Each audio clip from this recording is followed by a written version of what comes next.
Craftsman, the iconic tool brand associated with Sears for the last 90 years, is coming to Lowe's, one of Sears' biggest rivals. The move was announced Tuesday by both Lowe's and Stanley Black & Decker, the toolmaker that bought the Craftsman brand from Sears Holdings in a deal valued at $900 million. Cash-starved Sears, which has said that there is substantial doubt that it can stay in business long-term, will continue to sell the Craftsman brand under its agreement with Stanley Black & Decker. And it will get a percentage of all Craftsman sales for the next 15 years from Stanley Black & Decker. But for the first time ever, the brand Sears created in 1927 will be found at a major big box store. The Craftsman products will appear in Lowe's stores starting in late 2018, the company's announced. It's not the first time another retailer has sold Craftsman products. Nearly 10% of sales went through other chains as of January, including Ace Hardware. But this is a major step away from Sears being the primary outlet for Craftsman sales.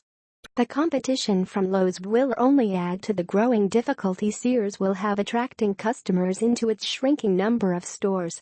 This summer it announced it would start selling its Kenmore branded appliances on Amazon. And it also disclosed this week that it will no longer sell Whirlpool appliances sold under the Whirlpool, Maytag, KitchenAid, and JennAir brands. Part of the delay in getting Craftsman Tools into Lowe's is the fact that Stanley Black & Decker is shifting Craftsman production back from overseas plants to U.S. facilities.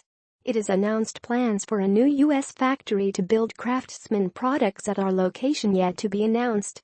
Craftsman is still an incredibly strong brand, albeit one that is largely manufactured overseas and basically situated within one major retailer, said Stanley Black & Decker CEO James Lorry back in January when the sale was announced. We believe this is an excellent opportunity to invest in, re-Americanize and revitalize this legendary brand, ramp up product innovation and broaden its distribution. At the time, Lorry said it makes sense to produce the product closer to U.S. markets. We already manufacture many products cost-effectively in this country, and, in some cases, we've been able to bring manufacturing back to the U.S. at a lower cost than producing overseas, he said in January.